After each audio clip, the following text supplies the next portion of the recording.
apa ni? Aduh, bising lah dia ni.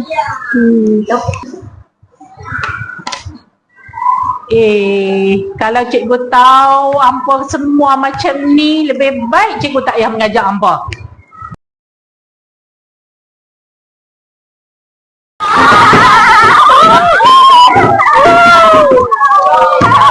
Assalamualaikum. Assalamualaikum kelas.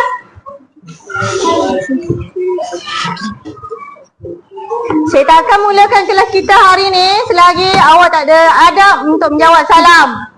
Alah, relax lah cikgu.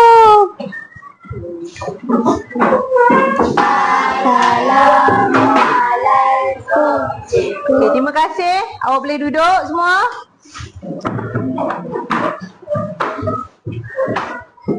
Okey. Awak dah tunjukkan adab yang baik, awak dah jawab salam cikgu dengan baik. So, kita boleh mulakan kelas sekarang. Okay, keluarkan buku awak. Tak ada, anak cikgu sebelah tu mengandung.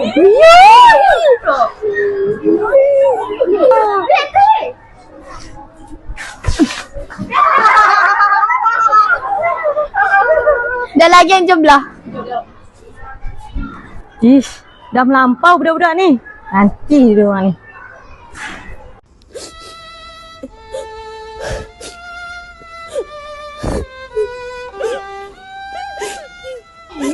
Weh kan, aku tak suka dah lah kaki repot weh. Kamu berlima tunggu sekejap. Weh, teacher. Bila?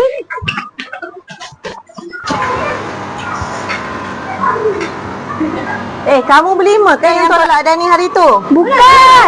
Bukan nampak apa yang awak buat hari tu. Kamu ingat, kamu kuat, orang hormat. Orang cuma takut je lah. Orang hormat adalah disebabkan oleh akhlak, bukan sebab kuat.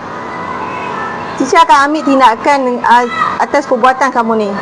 Kamu semua mesti jumpa kaunselor. Faham?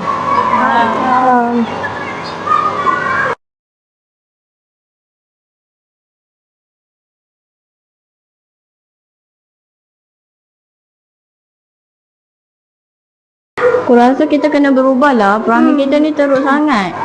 Betul tu.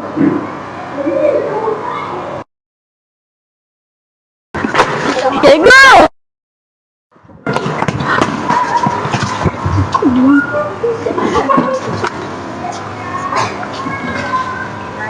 Terima kasih. Macam ni lah murid-murid yang cikgu banggakan. Terima kasih semua. Menghormati guru dan rakan tak menjadikan kita lemah. Dulu kami fikir jadi ganas itu hebat. Rupanya orang hanya takut, bukan hormat.